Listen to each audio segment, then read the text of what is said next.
नमस्कार दोस्तों।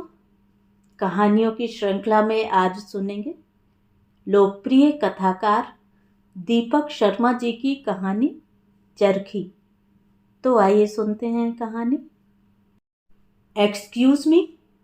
क्लासरूम के दरवाजे पर नीति अपनी सहेली के साथ खड़ी थी। मुझे आलोक के साथ बहुत जरूरी काम है। यह कौन है? अध्यापक समेत सभी मेरी ओर देखने लगे। मेरी बहन है सर। मैं जमीन में गड़ गया। तुम्हारे परिवार वालों का इस तरह क्लास में आना ठीक नहीं, अध्यापक ने कहा। आई एम सॉरी सर, मेरी जगह नीति बोल दी। आइंदा ऐसा नहीं होगा। सभी हंसने लगे। क्या बात है? लपक कर मैं नीति को बरामदे की ओट में ले गया। तुम मेरे स्कूल क्यों आई? अपने स्कूल पहुंचने पर मुझे पता चला आज वहां छुट्टी थी। कल रात हमारी एक टीचर का देहांत हो गया था। तो मैं तुम्हें घर की चाबी देने आई हूं। मैं अपनी इस सहेली के घर जा रही हूं। तुम अपना खाना साथ वाले होटल से मंगवा लेना। नीति मेरे घर पर खाना खाएगी, सहेली मुझसे बोली। जाओ। चाबी पकड़ते समय मैंने नीति की उंगली कसकर मसल दी। उस समय सुबह के 9 बजे थे। 1:50 पर कड़ी धूप में साइकिल चलाकर जब मैं घर पहुंचा तो देखा होटल बंद था। सहेली के घर जाने की मौज में नीति भूल गई थी। उस दिन मंगलवार था और कारखाने बंद रहने की वजह से होटल वाला भी छुट्टी मना लिया करता था। उसके अधिकांश ग्राहक कारखानों के मजदूर और बाबू इत्यादि ही रहा करते थे। आलोक, मैंने घर का ताला अभी खोला भी न था कि पापा ने मेरा नाम पुकारा। उनके हाथ में मेरी मनपसंद बेकरी का लिफाफा था। मेरा मन बल्लियों उछल पड़ा। क्या शरबत बना लाऊं? मैंने पापा के प्रति कृतज्ञता प्रकट करनी चाहिए। नहीं, पहले तुम कुछ खा लो, बाद में अपने लिए शरबत बना लेना। मैं प्रेस वापस जा रहा हूं। आज एक ऑर्डर मिलने वाला है। मुझे वहां न पाकर ग्राहक अपना इरादा बदल भी सकता है। आप 5 मिनट तो रुकिए, मैं शरबत बनाकर अभी आया। नहीं, मुझे थोड़ा जुकाम है, ठंडा नहीं पीना चाहता। तो आप अलमारी से हीटर निकालिए, मैं आपके लिए चाय बनाऊंगा। हीटर हम केवल पापा की उपस्थिति ही में जलाया करते, अन्यथा वह उनकी अलमारी में ही रहा करता। पापा की अनुपस्थिति में अलमारी हमेशा बंद रहती। अलमारी का ताला था भी बहुत मजबूत। मैं जब भी गुपचुप उसे खोलने की कोशिश किया करता, उसका ताला कभी टस से मस न हो पाता। ठीक है, पापा ने अपनी जेब से चाबी निकाली। तुम पैन में चाय का पानी लेकर आओ और जल्दी लाओ, मैं ज्यादा देर रुक नहीं सकता। मेरे सामने अपनी अलमारी खोलने से पापा हमेशा कतराया करते। किसी न किसी बहाने हर बार मुझे कमरे से बाहर भेज ही देते। बहाना हमेशा एक ठोस आयोजन का भाग रहता और मन मसोस कर अलमारी में झांकने का अवसर मुझे हर बार खो देना पड़ता। हीटर पर चाय का पानी रखकर मैंने लिफाफा खोला। पैस्चराइज्ड मक्खन की मोटी तहें लिए स्लाइस्ड गार्लिक लोफ अनावृत हुआ। बेकरी का मालिक पापा के ऑर्डर अतिरिक्त सावधानी व चाव से पैक करता था। यह प्लेट आपकी है। ट्रे में चाय की केतली में हिसाब की चाय पत्ती और दूध के साथ मैं 2 प्लेट भी लेता आया था। नहीं, यह तुम्हारे लिए ही है, तुम खाओ। यह 4 स्लाइस जरूर ले लीजिए, मैंने आग्रह किया। यह लोफ तो मैं तुम दोनों बच्चों ही के लिए लाया था। नीति अब लोफ कहाँ खाएगी? वह तो सहेली के घर पर उसकी माँ के हाथ का बना खाना उड़ा रही होगी। वह बहुत संकोची है। पापा ने अपनी प्लेट उठा ली। किसी बेगाने के घर पर भरपेट खाना उसके लिए असंभव है। नीति घर की चाबी देने मेरे स्कूल पर क्यों आई? आधा लोफ जब मेरे पेट में जा चुका तो मैंने अपने मन की बात छेड़ दी। आपके पास प्रेस पर क्यों नहीं गई? वह पहले प्रेस पर ही आई थी। जब मैं वहां उसे नहीं मिला तो तुम्हारे स्कूल चली गई।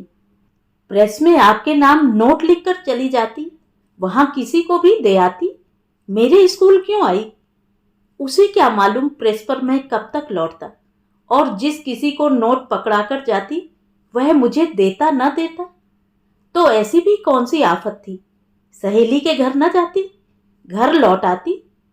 खाली घर में इतनी देर अकेले रहना उसे मुश्किल लगा होगा, शायद वह डरती भी रही हो। क्या यहाँ अकेले रहने में कोई खतरा है?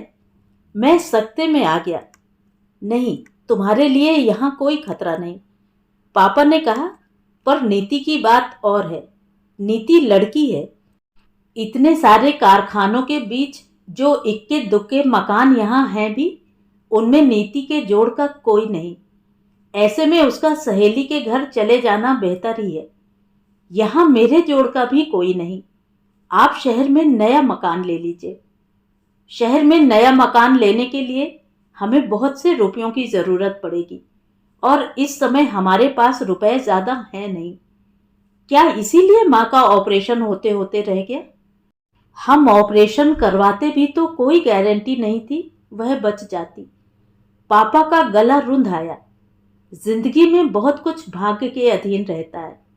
उसे नहीं बचना था सो नहीं बची, पर ऑपरेशन कामयाब भी हो सकता था। मैं उत्तेजित हो उठा। माँ को फिर से देखने की, छूने की, सुनने की और सूंघने की इच्छा मेरे अंदर जोर पकड़ने लगी।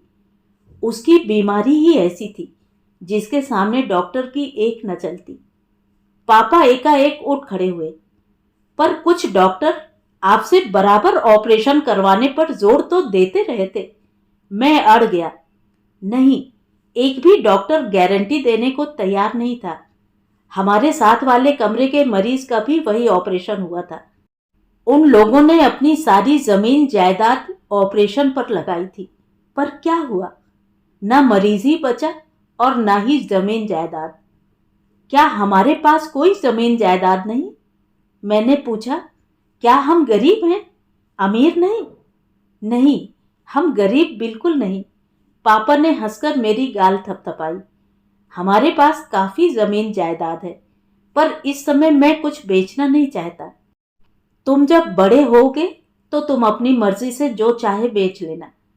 नीति मुझे मेरी मर्जी नहीं करने देती, हर बात अपनी चलाती है। नीति अभी छोटी है, उसे कुछ पता नहीं। बड़ी होगी तो जान जाएगी, उसे दूसरे घर जाना है। इस घर की, मेरी सारी जमीन जायदाद के मालिक तुम हो। कैसे? मुझे गहरा कौतुक हुआ। तुम लड़के हो, इसलिए सब कुछ तुम्हारा होगा। क्या माँ जानती थी सब कुछ मेरा होगा? हाँ, वह सब जानती थी। पापा के होंठ मुड़क गए। उसी ने मुझे प्रेस वाली बिल्डिंग बेचने को रोका था। बोली थी, मैं जानती हूं मैं बचूंगी नहीं। आप आलोक की अमानत मत खराब करें। क्या माँ मुझे नीति से ज्यादा प्यार करती थी? नहीं, वह नीति को भी बहुत प्यार करती थी। अगर तुम नीति के सामने ऐसा बोलोगे तो उसे बहुत दुख होगा। उसका मन तो पहले से ही इतना बुझा बुझा सा है। उसकी उम्र की लड़कियों को माँ की बहुत जरूरत रहती है। माँ की जरूरत तो मुझे भी बहुत है। मैं गला फाड़कर रोने लगा। तुम लड़के हो। पापा ने अपनी बाह से मेरी पीठ घेर ली। मुश्किल आने पर लड़के ज्यादा बहादुर, ज्यादा होशियार और ज्यादा आजाद हो जाते हैं। उठो, चाय का पानी खौल रहा है। केतली लाओ इधर, मैं उसमें पानी पलट दूं। और चाय के प्याले तो तुम लाए ही नहीं। रोना थामकर मैं रसोई की ओर दौड़ चला। चाय पत्ती और दूध बहुत हिसाब का रहा और चाय बहुत अच्छी बनी है। पापा ने मेरी पीठ थपथपाई। मैं चाहूं तो खाना भी बना लूं। मैंने पापा की प्लेट में लोफ के 2 स्लाइस और रख दिए। मैं नीति की तरह नहीं हूं। उसने माँ से कुछ नहीं सीखा। रसोई में वह कभी जाती ही न थी। माँ बुलाती तब भी नहीं। नीति बेचारी शुरू ही से पढ़ने वाली लड़की रही है। अपना सारा समय पढ़ाई ही को देना चाहती है। अब बेचारी हमारे लिए मजबूरन रसोई में जाती है। रसोई के लिए हमें अब एक नौकर जरूर रख लेना चाहिए। नीति बहुत खराब खाना बनाती है। सब्जी में कभी नमक ज्यादा डाल देती है तो कभी काली मिर्च। दाल में कभी हल्दी ज्यादा होती है तो कभी ज्यादा पानी। उसकी बनाई चपाती तो चबाए नहीं चपती। और तो और उसे तो दूध भी ठीक से उबालना नहीं आता। आधा दूध रोज भगोने से नीचे गिरता है। उसे शुरू किए अभी मुश्किल से 8-10 दिन ही तो हुए हैं। धीरे धीरे सब सीख जाएगी।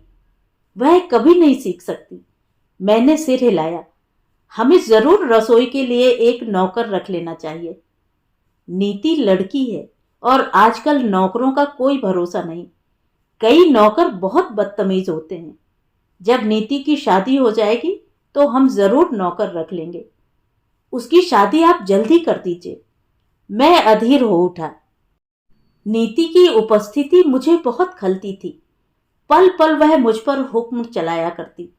उसे उठाओ, इसे रखो, उसे बंद करो, इसे खोलो, उसे बुलाओ, इसके यहाँ जाओ।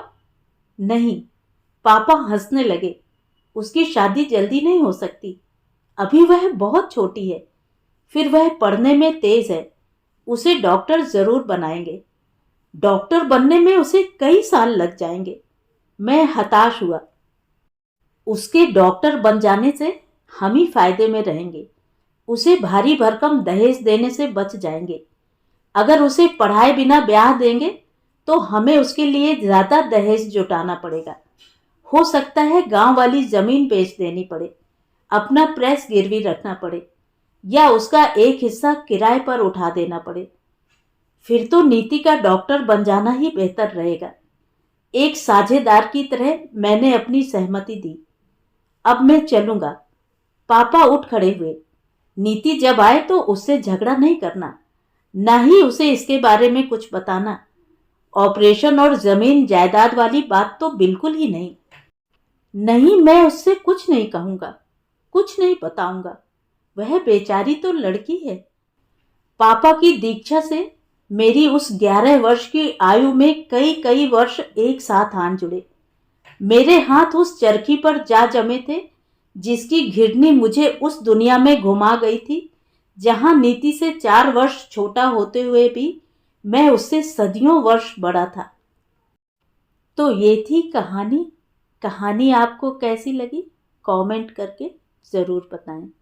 और अगर मेरे द्वारा सुनाई हुई कहानियाँ आपको अच्छी लगती हैं और आप मेरे चैनल पर पहली बार आए हैं तो चैनल को सब्सक्राइब ज़रूर करें, लाइक करें और अपने दोस्तों और परिचितों में शेयर भी करें। बेल आइकन दबाना बिल्कुल भी ना भूलें। धन्यवाद।